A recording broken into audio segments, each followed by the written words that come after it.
Before your baby ever opened their eyes or heard your voice from the outside or felt your arms around them for the first time, they already knew you.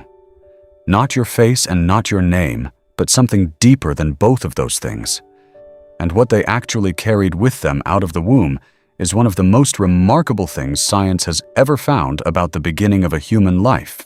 For a long time, scientists assumed the womb was essentially a waiting room, a place of development, but not a place of experience, not enough brain structure yet to form anything real or meaningful. Then researchers stopped asking what the fetal brain could not do and started asking what it was already doing. And what they found completely changed how we understand the very beginning of a human life. Because the womb is not a waiting room at all. It is a classroom, and the baby was paying close attention the entire time they were inside it. The first thing a baby learns inside the womb is sound, and by around 25 weeks of pregnancy, the auditory system is already developed enough to begin processing what it hears. Researchers at the University of Helsinki played specific words and sounds repeatedly to babies still in the womb. And after birth, those same babies showed measurable recognition responses to exactly those sounds. Their brain activity changed, their heart rate shifted, and something in them clearly said, "I already know this." But the most significant sound of all was not a word or a song or a specific voice. It was a rhythm, the heartbeat. And for 9 months, that rhythm was the most constant and familiar sound in the entire world of that developing brain. Researchers found that newborns placed on their mother's chest calmed down measurably faster than newborns held in any other position, and not only because of warmth or smell, but because of the beat, the one sound the brain already recognized long before birth. But here is the question that changes everything. Does any of it actually stay after birth?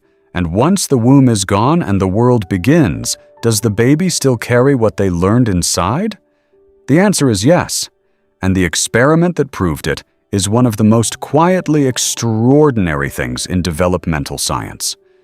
Researcher Anthony DeCasper at the University of North Carolina asked pregnant mothers to read the same story out loud every single day during the final weeks of pregnancy. The same words, the same rhythm, the same voice, every day without exception. After birth, he gave those babies a special pacifier that let them control which audio they heard by changing their sucking pattern.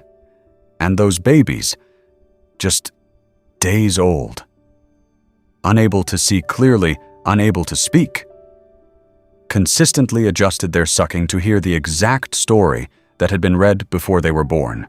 Not a new story, not a stranger's voice, but the exact story and the exact rhythm heard from inside the womb. Something in them already knew it and chose it, just days after leaving the only world they had ever known.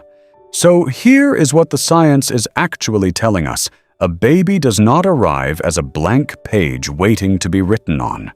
They arrive already shaped, already carrying preferences, already holding memories that have no images attached to them. Memories made of rhythm and taste and warmth and sound. Not of a face and not of words, but of presence. The way a body moved, the sound a voice made when it traveled through water and bone, the specific rhythm of a heart at rest. All of it was already there, already filed away, already part of who they were becoming. And when they finally arrived and were held for the very first time, part of them already knew they were exactly where they belonged. Sound is not the only thing a baby carries from the womb, because studies from the Monell Chemical Senses Center found that flavor compounds from the mother's diet pass directly into amniotic fluid, and the fetus swallows that fluid repeatedly and actively throughout the 3rd trimester.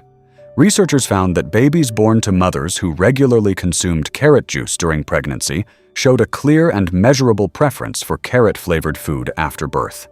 And the same pattern appeared with garlic, with vanilla, and with dozens of other flavors. What was eaten during pregnancy became part of what the brain expected the world to taste like.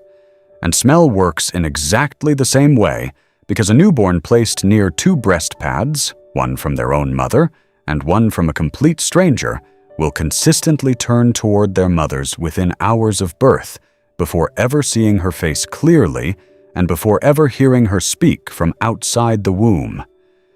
The brain already knows that smell because it learned it before arrival.